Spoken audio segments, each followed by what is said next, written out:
Nous allons passer la main à de nouveaux intervenants pour la troisième et dernière table ronde de l'après-midi sur la thématique des commerces et des services. J'invite donc Claire Martinez, gérante propriétaire qui a créé la boutique Chez Babette, à venir se joindre à moi ici. Ensuite, Arnaud Maupoint, maire d'Hézier, pour l'appui à l'installation d'un restaurateur dans la commune. Annie Moreau, directrice d'ITEP Moisson Nouvelle, Jean Duplessis, pardon, pour la création d'un pôle médico-social thérapeutique. Élodie Dieudegard, directrice MJ4C, pour la création d'un espace de vie sociale Ensemble en Seine. Également les élus Bastien Corriton, maire de Rive-en-Seine, et Christine Houel, première adjointe en charge des finances, du budget, de l'administration générale de la commune de Flancourt-Crécy-en-Roumois. Alors, est-ce que tout le monde... Non, il me manque encore Monsieur Corriton. C'est Monsieur Charon qui... Eh bien, pas de problème, vous êtes à nouveau le bienvenu ici, à cette table.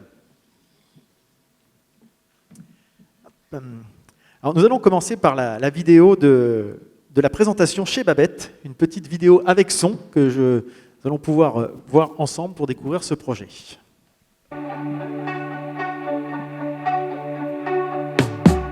Bonjour, je suis ravie de vous retrouver dans ma boutique Chez Babette qui a ouvert début juillet. 4 mois d'une activité intense durant lesquels la gamme des produits s'est considérablement élargie. De nombreux événementiels s'y déroulent, comme des ateliers « Je crée mon parfum personnalisé » avec Christian Morel.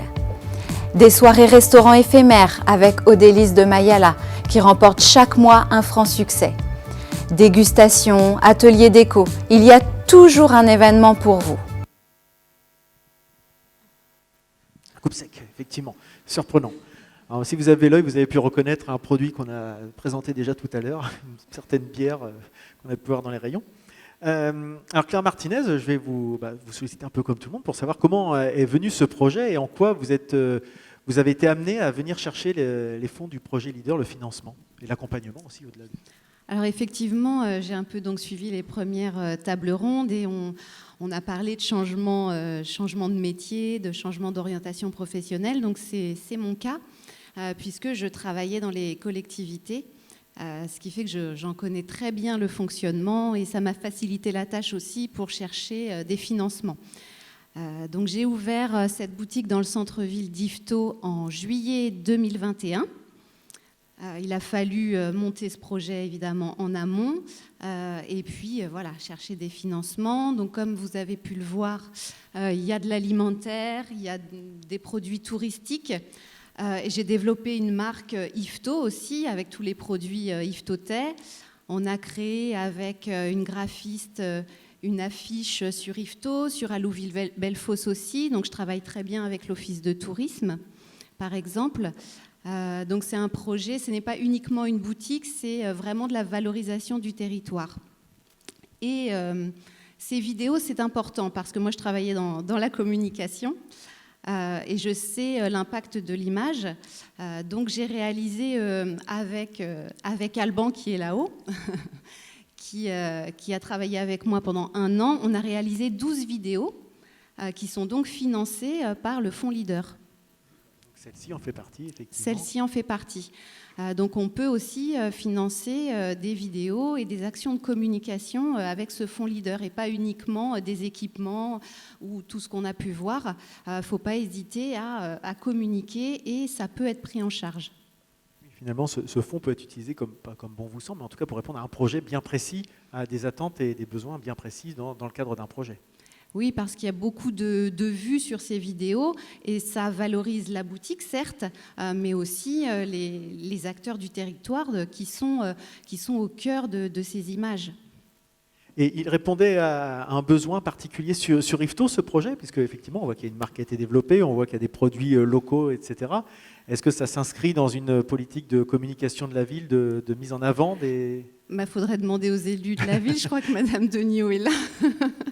elle pourrait vous en parler. Effectivement, je suis allée présenter mon projet, évidemment, à la mairie d'Yvetot. Je travaille bien avec les collectivités et ça se passe de façon harmonieuse. Moi, j'ai trouvé qu'il manquait, dans la capitale du Pays de Caux, un endroit comme le mien, et qu'il manquait une boutique où on puisse retrouver tous ces gens qui sont là aujourd'hui. Et la perception, justement, maintenant que ça fait 1 an que la boutique est installée, avec les retours sur les vidéos, peut-être, même il y a les gens qui viennent en boutique, puis il y a peut-être les gens qui commentent sur les réseaux. Comment c'est perçu cette démarche ? C'est toujours très, très bienveillant. Il y a beaucoup de bienveillance. Ma démarche à moi, de toute façon, est vraiment axée sur la valorisation. Donc, même sur les réseaux sociaux, on m'a dit attention, les réseaux sociaux, il y a de tout, il y a de n'importe quoi. J'ai jamais eu de commentaires désagréables. C'est extrêmement bienveillant. D'accord. Et est-ce que ça a vocation à faire tache d'huile, cette démarche? Peut-être que ça peut inspirer d'autres boutiques, d'autres chez Babette. Est-ce que c'est une franchise, qui sait? J'aimerais bien. J'ai ouvert là sur la saison une deuxième boutique chez Babette à Veules-les-Roses. Je dois vous avouer que c'était choisi de façon stratégique pour l'été, pour le tourisme, où là-bas j'ai travaillé des produits plus à base de roses et de cresson, parce que l'idée c'est pas simplement d'implanter une boutique, c'est de réfléchir avec le territoire justement. Donc cette boutique a été aussi un test sur le fait que, une franchise, oui, pour le moment on n'en est pas là, mais en tout cas un concept. D'accord, très bien, merci beaucoup pour cette présentation. Je vais proposer à Arnaud Maupoint de reprendre le micro, de prendre le témoin, pour nous présenter un projet aussi qui s'inscrit dans effectivement encore une fois, le commerce et le service, et peut-être un besoin qui était connu. Il doit y avoir des photos, je crois, d'une mise en place d'un restaurateur, finalement, enfin d'un service de restauration, en tout cas dans votre commune. Est-ce que vous pouvez nous expliquer en quoi ça consiste et pourquoi cette démarche, ce projet ? Oui, alors bonjour à tous. Pour bien comprendre comment les financements européens sont venus nous aider, il faut comprendre un peu comment le projet est né. Il y a une bonne dizaine d'années, il y a une des plus vieilles maisons de la commune, donc Aizier, c'est une commune en bord de Seine, 140 habitants, qui se trouvait en vente dans le cadre d'une succession. Et elle se situait en plein centre du village, et la commune a décidé, pour ne pas laisser passer cette opportunité de structurer le centre-bourg, de justement acquérir ce bâtiment par le biais de l'EPFN, sans avoir de projet prédéfini, en se laissant 5 ans pour réfléchir à la destination de cette maison. Et puis, à force de réflexion, durant ces 5 ans, la décision a été prise de pouvoir réintroduire un commerce, parce qu'à l'époque, Aizier comportait un certain nombre d'établissements, notamment restaurants réputés dans tout l'estuaire. Et le chantier a été lancé. Les financements classiques par contrat de territoire, région, État, département, sont venus aider la commune à financer le projet. Et puis, on a été confronté à l'exploitation. C'est-à-dire qu'on choisit un restaurateur, mais comment on le choisit, qu'est-ce qu'on lui laisse faire, jusqu'où on va, sous quelle forme juridique, etc. Et en menant un peu les recherches d'un exploitant, on s'est confronté à une difficulté, c'est qu'on avait laissé le choix au départ au restaurateur de pouvoir installer son mobilier, installer sa cuisine, parce qu'on considérait que pour qu'il soit bien, il fallait qu'il choisisse lui-même le matériel avec lequel il allait travailler. Et en fait, c'était un vrai échec. On avait besoin, pour trouver un restaurateur, de proposer un produit tout équipé. Donc en fait, quand il s'est agi de rechercher le coût d'un équipement d'un restaurant cuisine plus mobilier, ça a ajouté 75 000 euros au projet initial, ce qui fait que on a cherché à faire financer tout ça parce que la commune ne pouvait pas absorber ce surplus, et Leader et les financements européens sont venus nous aider à hauteur de 52 000 euros pour pouvoir justement financer cette cuisine et ce mobilier, et ça nous a permis de trouver un restaurateur qui est implanté maintenant depuis 2018. D'accord. Alors, donc maintenant, il y a déjà quelques années, on veut dire que ça s'est pérennisé finalement. Est-ce que ça a permis d'embaucher aussi quelqu'un, alors, ou plusieurs personnes peut-être? Effectivement, on a créé l'activité sur la commune. Le restaurateur s'est installé avec son épouse en tant qu'exploitant. Il a maintenant 2 apprentis en permanence, plus des emplois saisonniers en saison. Au bout de 4 exercices et de plusieurs saisons touristiques, les preuves ont été faites avec 2 vocations principales. Une vocation touristique, bien sûr, pour l'accueil des touristes qui sont itinérants dans la vallée de la Seine et qui, du coup, découvrent notre beau territoire. La Seine à vélo, bien sûr, qui vient couronner ça récemment. Et puis une vocation beaucoup plus sociale, parce que ça recrée tout simplement de la vie dans Éziers, avec les dépôts de pain, l'épicerie qu'on peut aller chercher. Et avec une parenthèse, mais quelque chose qui a été quand même assez étonnant au moment du Covid, c'est qu'il a très vite rebondi, notre exploitant a très vite rebondi, et a proposé un service d'épicerie de proximité. Ce qui fait que les Ézierois et Ézieroises ont pu trouver toutes les ressources nécessaires de première proximité à 2 pas de chez eux en allant à pied. Et donc ça a recréé l'espace d'un ou 2 confinements, une vraie vie de village comme on pouvait l'avoir il y a certaines décennies. Et la vocation était tout de suite trouvée, quoi. Le contrat était rempli finalement avec le projet de départ. Et est-ce que c'est quelque chose qui a vocation à se reproduire? Est-ce que finalement vous avez commencé à lancer cette dynamique pour redynamiser justement les centres de bourgs, de petits villages, etc., qui ont tendance peut-être à se dépeupler ou à manquer d'activités? On parlait de mobilité aussi, les gens qui ont du mal à accéder à certains lieux. Est-ce que ça y contribue? Est-ce que ça a vocation à se renouveler? Chez nous, effectivement, étant une petite commune, on n'a pas forcément vocation à étendre l'activité commerciale au-delà d'un certain niveau. Mais en tout cas, la première expérience de financement européen sur ce projet-là nous conforte dans l'idée que d'autres projets qui vont venir structurer le bourg, notamment par des équipements dédiés au tourisme et à la mise en valeur de l'environnement, on va de toute façon se tourner vers les financements européens pour ces projets-là. Je pense qu'il y a beaucoup de collectivités qui ignorent encore la possibilité que ça peut offrir à certains projets de se développer grâce à ces financements. Et certes, les dossiers sont longs, on est très bien accompagné par la cellule du parc, mais le jeu en vaut la chandelle, surtout sur les taux de financement qui sont quand même plus qu'importants pour des communes comme les nôtres qui ont finalement peu de ressources. Très bien, merci. Je vous remercie pour ce témoignage. Et puis je vais inviter Annie Moreau à prendre le micro pour nous présenter ce sujet de création d'un pôle médico-social thérapeutique. Alors on a une photo ou plusieurs photos pour illustrer ce projet. Je vous invite à nous en dire plus, à nous présenter comment il a été conçu et abouti. Alors donc l'établissement ITEP est un établissement qui accueille des enfants en situation de handicap, qui est ouvert à Barneville et Bourrachard depuis 1955. L'activité s'est développée au fil du temps et il a paru important à un moment donné de rassembler toute la partie pôle éducatif, pédagogique, thérapeutique en un même endroit, puisqu'on avait effectivement des antennes un peu partout et que c'était quand même plus simple au niveau de l'activité que tout soit situé au même endroit.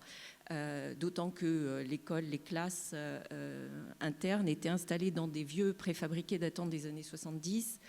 Donc il était temps de trouver une solution. Donc le projet a été, après différents projets, le projet arrêté a été de racheter, de réhabiliter une partie des locaux de l'ancien collège de Bourrachard. Et donc la chasse aux subventions a commencé, puisqu'évidemment c'est un énorme projet qui était à plus de 2 millions d'euros. Donc il fallait trouver différentes sources de financement, puisque on est financé, notre prix de journée, par l'Agence régionale de santé, mais l'Agence régionale de santé ne pouvait pas financer l'intégralité du projet, de même que l'association porteuse du dispositif. Donc c'est vrai que les fonds leaders, même si ça ne représentait que 4% du projet total, c'était quand même vraiment bienvenu. Et donc ça a été un projet long, puisque je pense qu'on a fait partie des premiers projets déposés en 2016 au niveau de Leader et qu'on s'est installé dans les locaux au 1er janvier 2019 et que le versement du solde a eu lieu en 2021. Donc c'est vrai que ça a pris beaucoup de temps. En même temps, notre dossier était aussi très complexe parce que c'était un montant important avec différents financeurs. Et puis, entre-temps, il y a eu aussi un changement de direction, la reprise de la petite association gestionnaire par une autre association. Donc on a rajouté de la complexité dans le dossier. Et sous quel angle était orienté ce dossier, justement, puisque vous dites que c'est 4% du montant, mais il avait forcément un... C'était par rapport aux actions de solidarité à l'égard donc des enfants. Et là, on est vraiment ciblé sur les enfants en situation de handicap, en plus. D'accord. D'accord. Et il y a quand on parle de service, c'est vraiment quelque chose qui manquait sur ce territoire. Est-ce que c'est quelque chose qui peut se retrouver par ailleurs aussi sur le territoire? Il était dans le projet initial, on devait mettre à disposition d'un CMPP une partie de nos locaux. Finalement, ce CMPP s'est retiré du projet quasiment au moment de l'ouverture. Donc aujourd'hui, c'est essentiellement notre établissement qui utilise, mais par rapport, il y a un service d'éducation spécialisée et de soins à domicile qui fait de la guidance parentale et on intervient sur tout le secteur nord-ouest du département de l'Eure. Et donc, effectivement, pour les enfants et les familles des enfants dont on s'occupe. Et nous avons mis à disposition d'une autre association pendant un peu plus d'1 an une partie des locaux pour donc une association qui intervenait auprès de mineurs non accompagnés au titre de l'aide sociale à l'enfance. Indirectement, ça a aussi pu bénéficier à d'autres associations, d'autres structures de tissu local, en fait. Oui. D'accord. Oui. Et le retour que vous en avez là, maintenant ça fait, vous avez dit 2019, vous êtes arrivé dans les locaux. Depuis janvier 2019, tout s'est passé comme prévu, le projet a été... tout à fait, on a vraiment des locaux qui sont magnifiques, qui sont vraiment adaptés aux besoins par rapport à la scolarisation des enfants, par rapport aux thérapeutes qui les reçoivent. Donc oui, c'est vraiment un beau projet. D'accord, là on est plus dans la partie service social et sanitaire social, quoi. Tout à fait. Très bien. Je vous remercie pour cette présentation. Et je vais laisser la parole à Élodie Dieudegard pour la création d'un espace de vie sociale ensemble sur scène. Alors là aussi, on a quelques photos, mais je vous invite à nous expliquer un peu de quoi il retourne et comment ça s'est inscrit dans le programme Leader, quand vous êtes allé chercher des financements et de l'accompagnement. Tout à fait. Alors, pour revenir au final, donc, la MJC, donc la MJ4C est située à Rive-en-Seine et intervient directement sur les communes de Rive-en-Seine et Arrelau-d'en-Seine. Et donc, on existe depuis 2009. Et donc, on a vraiment développé tout ce qui était champ de l'enfance, de la jeunesse sur le territoire. Et au bout de 10 ans d'existence, finalement, à force de travailler avec les familles, développer l'ensemble de ces deux champs, il nous a semblé logique vraiment de nous orienter vers le public famille et plus généralement l'ensemble des habitants. Et donc, avec le conseil d'administration, il a été validé le fait de s'orienter vraiment sur ce domaine-là et donc de créer un espace de vie sociale. Donc le projet a été travaillé sur 2019, où là on est allé chercher donc du coup les fonds leaders vraiment sur la création, donc pour nous aider sur la création de cet espace de vie sociale, avec des financements qui ont servi pour toute la partie ingénierie, également l'achat d'un minibus, puisque en milieu rural c'est quand même beaucoup plus sympa de pouvoir se déplacer avec un véhicule, et donc un minibus 9 places qui circule beaucoup maintenant, et tout ce qui était autour de la communication, et donc avec l'ensemble des actions, et puis le financement également d'une partie d'un poste sur ces fonds leaders. Aujourd'hui, on est sur un projet qui a, grâce à ces fonds leaders justement, a pu aller beaucoup plus vite qu'il ne l'aurait été, puisque ça nous a donné la possibilité de pouvoir développer des actions beaucoup plus rapidement. On a également, nous, avec la MJC, donc, eu un déménagement entre les deux, donc sur l'année 2020, où vous avez pu voir, donc, sur Rive-en-Seine, on a récupéré les locaux de l'ancienne poste, donc beaucoup plus de visibilité également de notre côté. et donc du coup donner une visibilité plus importante à l'espace de vie sociale. On a eu la chance de pouvoir développer des actions aussi pendant le confinement, où finalement, avec notre présence sur les réseaux sociaux, puisque la MJ4C c'est un peu plus de 700 adhérents à l'année, on a pu être présent, et donc auprès des familles aussi, où on a proposé des kits aux familles pendant le confinement afin qu'ils puissent avoir des activités à faire avec leurs enfants.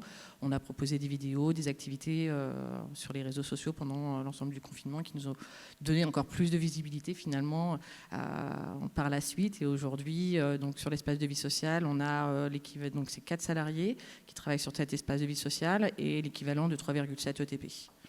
Donc une équipe qui s'est bien développée et qui continue encore à se développer. On a tout ce qui est communication aussi, on a pris un peu plus de temps pour le développer puisqu'on a souhaité vraiment le travailler avec l'ensemble des habitants. Et donc le nom a été validé l'année dernière lors d'une manifestation sur la commune de Rive-en-Seine où il y a eu un vote collectif où 4 noms étaient proposés et à base de petits bouchons. C'est le nom de l'ensemble enseigne qui a été validé à une très grande majorité par rapport aux autres noms. Donc un projet qui se développe bien et qui est présent sur le territoire. On a une dynamique également en termes de bénévoles qui se met bien en place. C'est un projet qui n'existait pas sur le territoire puisque tout ce qui était espace de vie sociale, donc on a un centre social sur le trait, mais vraiment sur le côté Rive-en-Seine, Arles-en-Seine, il n'existait pas d'équivalent.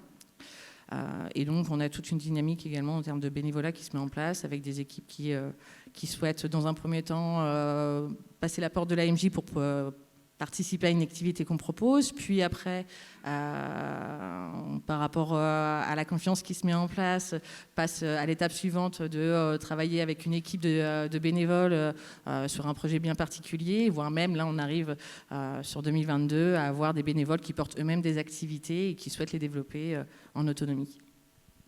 Donc on voit effectivement là des retombées assez concrètes. Vous parliez à la fois du développement qui était toujours en cours, c'est-à-dire que est-ce que le projet, le fait d'adhérer au programme Leader, d'avoir été retenu dans le programme Leader, vous avez dit que ça va accélérer, mais est-ce que ça a permis déjà d'initier au départ, est-ce que ça a été un élément déclencheur finalement de cette dynamique que vous pouvez constater aujourd'hui ?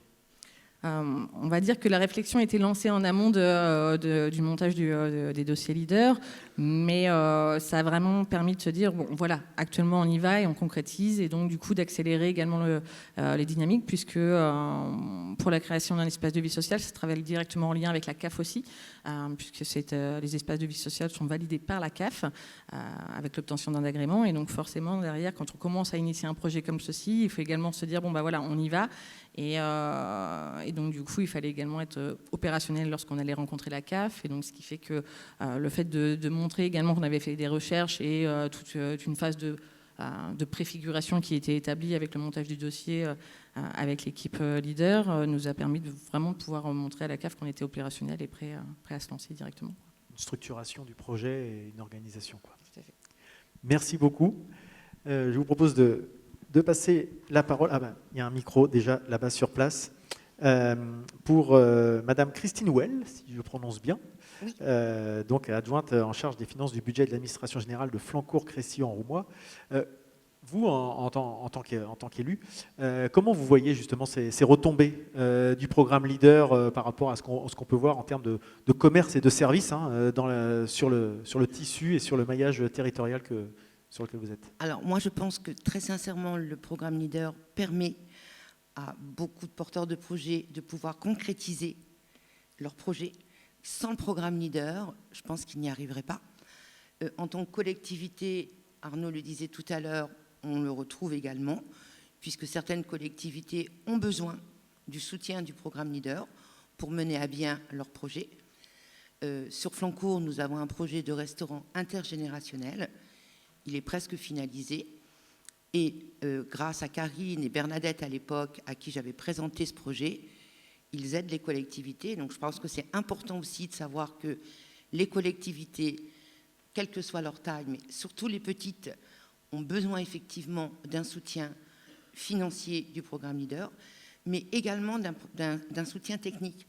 Parce que quand on présente notre projet, ils sont capables de nous aider et de nous dire « Attention, là, il faut faire, enfin, on peut aider sur ça, mais vous pourriez peut-être aussi vous orienter sur autre chose.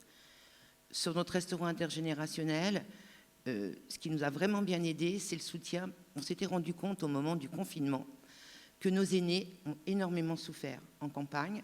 Ils ne pouvaient plus voir leurs enfants qui n'habitent pas forcément dans le même village, des difficultés pour aller faire leurs courses. Et puisqu'on avait le projet de faire une cantine scolaire, on s'est vite orienté sur un restaurant intergénérationnel. On a rencontré nos aînés et ils ont tous dit « Ah oui, nous on veut bien venir déjeuner le midi avec les enfants. Ça sera un échange. Les aînés ont plein de choses à apprendre aux enfants, mais les enfants ont des choses aussi à apprendre aux aînés, surtout au niveau de l'informatique, parce qu'ils sont beaucoup plus doués que nous. Et je pense que s'il n'y avait pas eu le programme Leader, alors on avait effectivement l'aide de l'État, du département, etc. Mais sincèrement, le programme Leader nous a vraiment beaucoup aidés. Donc je conseille effectivement à tous nos porteurs de projets de solliciter le programme Leader. Oui, effectivement, quelque chose qui a été dit un peu en plus en filigrane. On a parlé pas mal des financements et des montants, mais c'est vrai, l'accompagnement aussi, l'orientation, aiguiller les gens peut-être qui sont livrés à eux-mêmes, enfin livrés eux-mêmes ou qui ne savent pas toujours quelle décision prendre. Le fait d'avoir un tiers qui vient un peu aider à peut-être mettre les idées au clair, ça peut être c'est ça en fait que vous essayez de mettre en avant. Tout à fait. Ça. Et en plus, quand on leur présente un projet, ils ne le connaissent pas bien évidemment. Nous, on est dans le projet qu'on a commencé à monter. Et je ne vais pas dire qu'on a des œillères, mais on suit notre projet, on le connaît. Et c'est justement le fait d'échanger, où là, ils peuvent nous apporter quelque chose, ou nous dire, vous n'avez pas vu ça, et ça nous permet effectivement de réfléchir et de remodifier parfois notre projet. Donc je remercie vraiment l'équipe du programme Leader. Bon, je pense que le message est bien passé. Félicitations à eux. Et je vais proposer à Monsieur Charon de reprendre la parole. Mais cette fois-ci, justement, pour cette table ronde qui concerne les commerces et les services, pour voir, vous, avec votre étiquette de maire de Watteville, comment vous voyez ce programme, justement, dans votre maillage au quotidien, etc. Oui, parce qu'en tant que président du parc, je suis inquiet pour les chevilles de l'équipe, mais bon, ça, c'est justifié. Oui, donc Watteville-la-Rue, qui fait partie du territoire dont on a déjà parlé, la presqu'île de Bretonne, 1200 habitants.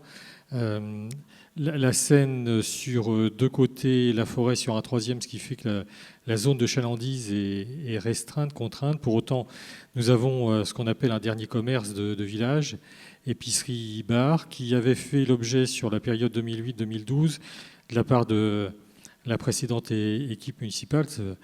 J'étais à l'intérieur, enfin c'est mon prédécesseur qui a porté le projet, d'un rachat des murs. Alors c'est un retour d'expérience en tout point comparable à celui d'Arnaud tout à l'heure. Donc une obligation, enfin une opportunité ou une obligation pour nous d'acquérir les murs, sans quoi le dernier commerce disparaissait, puisque le propriétaire avait clairement indiqué son intention de transformer en logement. Donc les collègues qui sont dans la salle connaissent le dispositif, préemption sur les fonds de commerce mis en place, acquisition, demande étude de faisabilité économique sur la viabilité d'un projet de sauvegarde de cette activité, demande de financement à l'époque auprès du département de la Seine-Maritime, notamment pour réaménager complètement, restructurer. On a tout cassé à l'intérieur, agrandi les surfaces, de manière à avoir la surface d'une épicerie correcte, et puis un espace bar qui avait le mérite d'exister, mais très, très limité, notamment du fait que la propriétaire du fonds à l'époque était vraiment ciblée sur la partie épicerie, mais ne tenait pas, étant en fin de carrière, le bar. Et puis il y a maintenant 3 ans, elle cesse son activité. Nous avons la chance d'avoir un repreneur dans la commune, mais un créateur qui est parti sur les demandes, toutes les modalités d'un créateur en termes de recherche de financement, et pas la capacité, en tout cas il l'a imaginé, mais très vite pas la capacité de prendre à sa charge la réaménagement du bar sur laquelle il comptait compléter son chiffre d'affaires. Et donc c'est là où il y a eu un échange avec le porteur de projet privé, la commune, de savoir qui allait réaliser ces aménagements complémentaires. J'ai oublié les chambres froides dans la partie épicerie. Et au final, c'est la commune qui a décidé de prendre à sa charge mais avec une difficulté, c'est que le département avait déjà donné, et il nous fallait trouver un autre financement, et c'est là que Leader est intervenu, et nous a permis de compléter l'aménagement de cet élément de la polarité communale, puisque ça a été évoqué très rapidement tout à l'heure. Cette épicerie-bar, elle est en plein cœur de village, autour de la place, hein, église, mairie, épicerie-bar, et c'est en face d'elle que nous avons réalisé, que notre agglomération a réalisé la fameuse halle pour randonneurs dont on parlait tout à l'heure.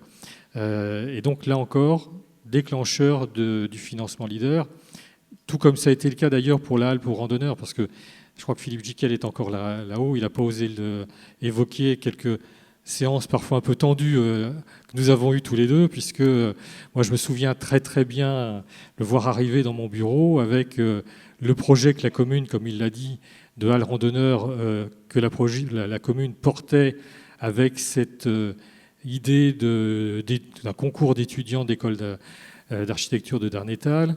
Un groupe sur 6 qui est retenu par une commission dont des membres du conseil municipal. Donc il y avait une histoire derrière, la volonté d'être dans le circuit court, de faire travailler des entreprises avec certaines activités, je pense notamment au sieur mobile qu'on avait aperçu tout à l'heure, qui est une activité qui renaît, donc il y avait une dimension aussi innovation, et puis avec des bois locaux, et le voir arriver dans mon bureau en me disant, bon ben voilà, votre halle randonneur, qui était une structure en 6 modules, eh bien, ça va coûter trop cher, donc il faut qu'on trouve des économies, et une des solutions, c'est de la réduire en longueur. Alors, vous imaginez bien, un projet d'architecte, avec tout le vécu qu'il y avait derrière, c'était hors de question, et heureusement, les fonds Leader nous ont permis de trouver le financement complémentaire, d'aller jusqu'au bout. Et je dois dire d'ailleurs, je ne sais pas si Madame la présidente de l'AGLO est arrivée, mais comme c'est l'AGLO qui porte le financement, eh bien les fonds Leader ont même permis à l'agglomération d'avoir moins d'argent à sortir que ce qui était prévu. Mais ça, vous l'oubliez, personne n'a entendu. Voilà, donc Leader, oui, encore une fois, vous l'avez compris cet après-midi, c'est un déclencheur pour permettre d'aller au bout de certains projets. Je ne fais que répéter ce que les uns et les autres ont pu dire.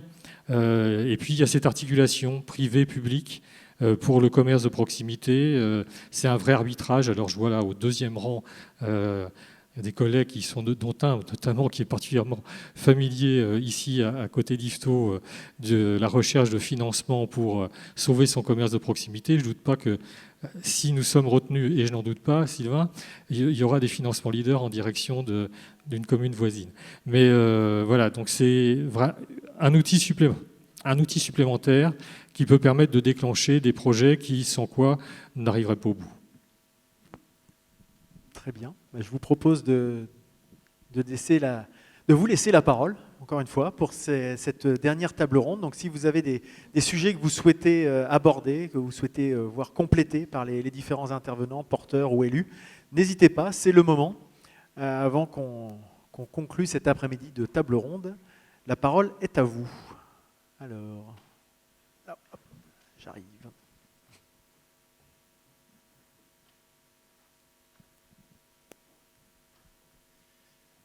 Rebonjour, on m'entend? Oui. Ma question s'adresse à Claire Martinez. On se connaît un petit peu, on s'est rencontrés avec Claire quand j'œuvrais pour la communauté de communes Yvetot Normandie, à l'accompagnement des artisans commerçants, où l'idée de création de cette boutique avec de circuits courts et de produits locaux était au stade de l'idée, et c'était avant la création. Donc je mesure le parcours réalisé depuis lors. Moi j'aurais une question, alors j'ai vécu un peu toutes les étapes, le coup de pouce, le fonds Leader ensuite, les trophées de l'économie normande au mois de mai, là j'étais à la région. Et donc je mesure le parcours qui a été réalisé. Moi j'aimerais bien avoir alors on parle beaucoup des dossiers, etc. Moi j'aimerais bien savoir un petit peu au niveau humainement comment ça se vit. On avait des discussions au moment du fonds Leader, et je voudrais savoir un petit peu quand ça s'est présenté, cette demande de fonds Leader, comment ça a été vécu et pourquoi. Je sais qu'il y avait des problématiques à l'époque, et voilà, j'aimerais bien avoir un peu le retour là-dessus. Merci Reza. Effectivement, de toute façon, je pense que quand on a comme ça un projet de changement de vie, c'est compliqué humainement, hein, ça bouleverse beaucoup de choses. On a un travail, un salaire, quelque chose qui est établi, et puis on décide de recommencer à zéro. Et quand on décide d'ouvrir un commerce, effectivement, c'est souvent zéro, voire moins que zéro. Et ça, c'est aussi compliqué. Ce qui est important dans mon cas, c'est que j'ai jamais été seule, que ce soit les collectivités qui ont été là dès le départ. Effectivement, il y a le coup de pouce qui est le point de départ pour ensuite demander le fonds leader. Et c'est l'équipe, parce que là, désolée, mais pour les chevilles encore de Karine et de l'équipe, je vais continuer, mais effectivement, quand on a un petit coup de moins bien, il y a toujours Karine ou à l'époque Bernadette au téléphone. Et puis, effectivement, ils savent aussi nous orienter et dire mais pourquoi on ne financerait pas ces vidéos ? Parce que moi, ça faisait partie de mon projet, mais jamais j'aurais pensé qu'on puisse financer des vidéos. Qui pour moi était très importante. Et c'est aussi grâce à elle que ces 12 vidéos sont sorties. Effectivement, financièrement, il faut avancer, il faut payer, et ensuite le dossier part, comme on l'expliquait un peu, nous on ne sait pas vraiment où ça part, c'est un petit peu compliqué. Notre référence, c'est le parc. Et moi, en tout cas, ce qui m'a aussi aidée, c'est que j'ai pu bénéficier d'un acompte pour mon projet. Donc ça, il faut le savoir. À partir du moment où un grand pourcentage du projet est réalisé, on peut toucher un acompte. Et c'est pareil, c'est grâce à l'équipe que j'ai pu toucher cet acompte. Après, voilà, humainement, c'est plus facile. C'est quelque chose qui est extrêmement facile à vivre parce que moi, je suis très entourée. Et effectivement, les produits qu'on trouve dans la boutique, pour moi, ce n'est pas des produits, il y a des gens derrière, il y a des histoires. Et donc, tout va bien humainement. Financièrement, il va falloir qu'on améliore les choses, mais ça, c'est un autre problème. Merci. Est-ce qu'il y a d'autres questions pour d'autres personnes ou pour est-ce que vous avez les réponses à toutes les questions pour lesquelles vous étiez venus cet après-midi, ou est-ce que ça serait dommage de repartir avec quelques-unes dans notre besace alors que les gens sont là pour y répondre?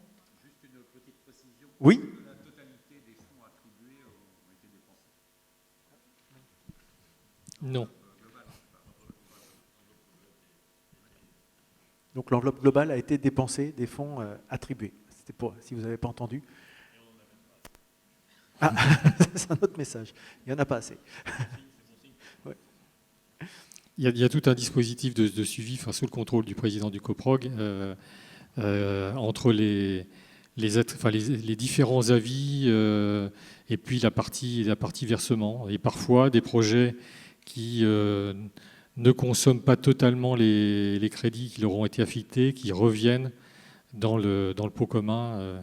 Donc ça nous laisse encore, pour un programme qui est supposé être terminé, quelques mois pour le boucler réellement. Mais sur cette partie financement, allez, je vais enfoncer une porte ouverte. Quand on parle de financement européen, souvent la crainte, c'est à la fois les modalités de montage du dossier et puis ensuite l'envoi des justificatifs, en espérant que ces justificatifs soient bien acceptés, qu'il n'y ait pas une demande de reversement de subvention. Et là encore, c'est tout l'intérêt de la cellule leader, de l'équipe qui est en contact avec les services de la région qui instruisent les fonds, font tout le nécessaire pour que les dossiers qui sont transmis le soient dans les temps et avec toutes les pièces nécessaires pour éviter le désagrément qui consisterait à devoir rembourser. Oui, moi j'avais une question sur le projet Ensemble en scène. Je voulais savoir comment vous réglez le problème de mobilité. J'ai entendu qu'il y avait un bus, mais à quoi il sert ce bus ?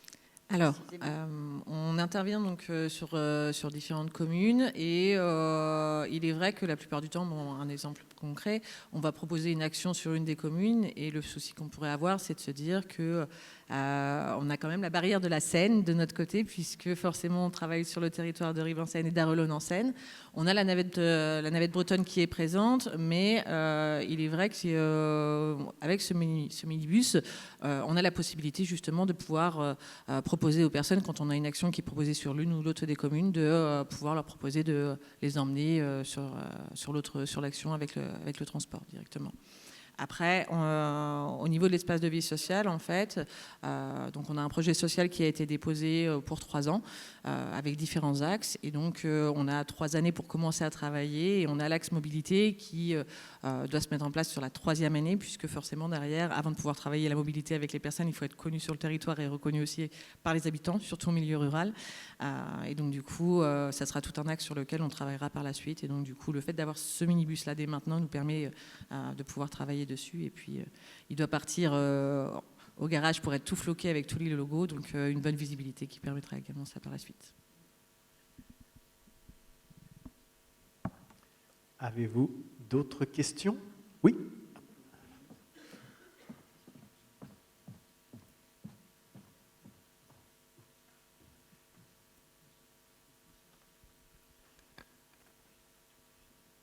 Bonjour, j'ai une question qui m'est venue suite à l'intervention de monsieur devant moi auprès de Claire Martinez. J'entends dans le discours de Claire qu'il y a certaines difficultés financières forcément et qu'on se pose des questions sur la pérennisation de son activité, comment ça va pouvoir poursuivre dans l'année qui vient, les années qui viennent, etc., etc. Du coup, je me demandais si Leader, ou en l'occurrence Leader, aide au post-financement. Alors là, ça a été évoqué un petit peu pour la fin du programme, mais quid des années prochaines? Qu'est-ce qui se passe? Est-ce qu'on continue à accompagner un projet? Est-ce qu'on essaye de trouver des solutions pour éviter qu'un projet s'arrête? Parce que visiblement, vu les enjeux, ça pourrait être assez dommage, puisqu'on est sur du temps long. Voilà, merci.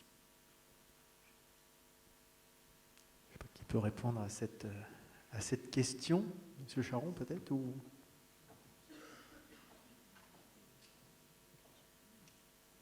Hop, monsieur Auvray. J'essaie de ne pas tomber. En fait, Leader est là pour aider le porteur de projet à créer son activité, à développer son activité, mais en aucun cas on ne peut suivre après la vie du projet. On ne peut pas aider financièrement après le porteur de projet si son activité ne fonctionne pas. Alors, le fait, c'est que tout projet doit être viable pendant 5 ans. Et si la personne, c'est arrivé sur certains projets où il y a des projets qui ont été abandonnés, la personne se doit de rembourser les fonds qu'il a touchés. C'est de l'argent public, je suis désolé, mais si le projet, sinon c'est trop facile, je dirais, de pouvoir prendre des subventions et partir avec. Et pour compléter, donc dans le même état d'esprit, sur des projets qui ont été identifiés en cette fin de programme et qui ne peuvent pas bénéficier puisqu'on n'a plus les financements, l'équipe a eu l'occasion, et a encore l'occasion d'échanger avec les porteurs de projets pour savoir dans quelle mesure le projet en question peut attendre 1 an et demi avant de pouvoir passer devant le futur coprog si, comme nous l'espérons tous, nous sommes retenus pour un nouveau programme. Et là, encore une fois, comme ça vient d'être dit, c'est au porteur de projet de juger si il est en capacité d'attendre ou à défaut de commencer son projet avec d'autres financements si tant est qu'il les trouve. Il faut savoir que Leader, c'est avant tout du développement et du développement dans la ruralité, mais nous n'avons pas la fonction financière, c'est-à-dire que le côté financier ne revient pas à l'équipe Leader de dire nous on regarde la faisabilité du projet pour Leader, mais pas le côté financier.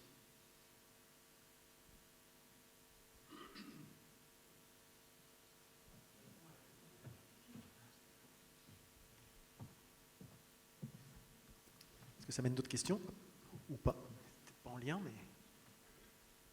Bonjour à tous. J'ai une question au niveau de l'introduction. A été présenté que la majorité des fonds étaient utilisés pour des travaux.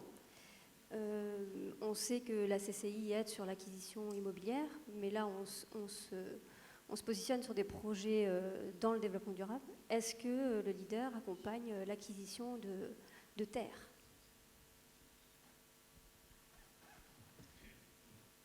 Oui, en fait, dans les demandes de financement leader, on a des lignes par type de dépenses et on est autorisé à financer des acquisitions foncières et aussi immobilières.